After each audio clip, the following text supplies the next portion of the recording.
Dear Zachary, a letter to a son about his father is an American documentary film which was written, produced, edited, and directed based on a shocking, heartbreaking tragedy about Andrew's murder case.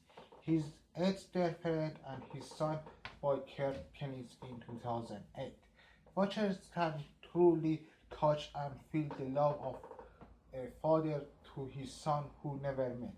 It has touched millions of people's hearts and made many people, including lawmakers, to rethink and take action to change and make Canadian justice system more fair. The film demonstrates the failing of Canadian justice system that was unsuccessful in protecting a child. When I saw the title and 96% audience score on Rotten Tomatoes, I must watch it. Here's the pilot. Andrew Badby was dating a woman named Shirley Jane Turner. They lived together happily for a while, before she became more and more controlling and violent. Finally, Badby decided to break up with her in 2001, and months later she murdered him and fled to Canada. After she was arrested, it was disclosed that Turner was pregnant with Badby's child, a boy who was named Zachary. After a while being in jail, she was released and Canadian gave her immunity and joint custody of her son with Badby's, because in Canadian justice system, everyone considered to be innocent unless proven guilty. After she was released, she committed crimes and finally killed herself and her son too. It's absolutely not justified why a justice system let criminals to commit horrible, avoidable crimes up till now. These questions have not been answered. Why the justice system released her in a short period of time, and why give her a custody of innocent child? So documentary producer and close friend of Badby, Kurt Kennedy, decided to make a film to give to Zachary so he could see what a great man his father was. To show that the justice system failed to fulfill its appointed duty by releasing her wrongfully, which resulted in a death of innocent child by her mother. Inspire society to question the justice system and force legislators to take proper action in order to provide this kind of failures. Because of Kennedy's effort, Canadian Parliament passed Bill 464 that has given the power to judge to prevent issue bill as needed to take necessary to prevent cases like this never happen again. But is this bill efficient to make a Canadian system more fair? Many people, including Andrew's father, believe that Canadian justice system is a safe place for a criminal judge, such as murderers and accused murderers. This case is an example of evil killer or psychopath who ruined a family and damaged the credibility and reputation of Canadian justice system, which was supposed to protect innocent people, but obviously failed. The main question are why Canadian justice system did not do diligence in this case and similar ones which have resulted in horrible tragedies. Also, what have been done to prevent similar cases since then in Canada?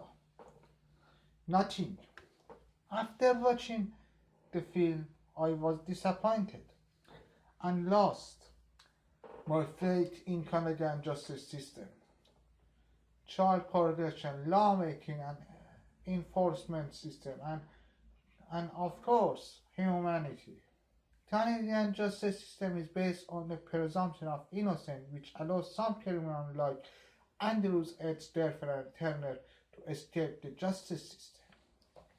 Now more than ever, taking the promote step to improve and strengthen the Canadian justice system is absolutely necessary to prevent crime and as much as possible and save lives.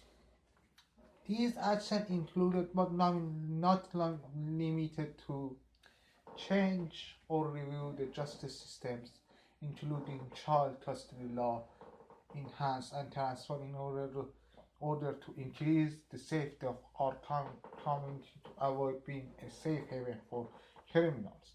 Pass new laws to prevent people to deceive the system. Apply proper measures to distinguish dangerous people from innocent ones. Provide different approaches for people with mental illnesses back to life sentencing without any chance of parole, and hopefully train more judges who make decisions based on fact, not emotions. Now I will invite you to watch a brief summary of this document. By the end, how do you feel about this case? Please leave me a comment below.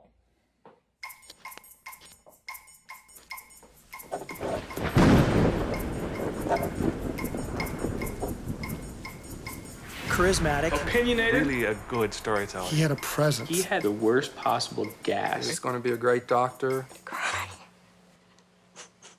Well, the phrase I was going to use had been full of life. Do you know who that is? Andrew. Why did Andrew get killed? I'm an only child, and I'll get around to why this is of any importance whatsoever. When I had to say, was my son murdered? And then to know how cold-bloodedly. On the afternoon of November 7th, 2001, my sister called to tell me that Dr. Andrew Bagby, my closest friend since the age of 7, had been killed. My name's Kurt, and I'm a filmmaker. Andrew appeared in every movie I made growing up. Jesus Christ, Kurt, what do you want? I just need, I decided to make a movie, to travel far and wide, to interview everyone who ever knew and loved Andrew.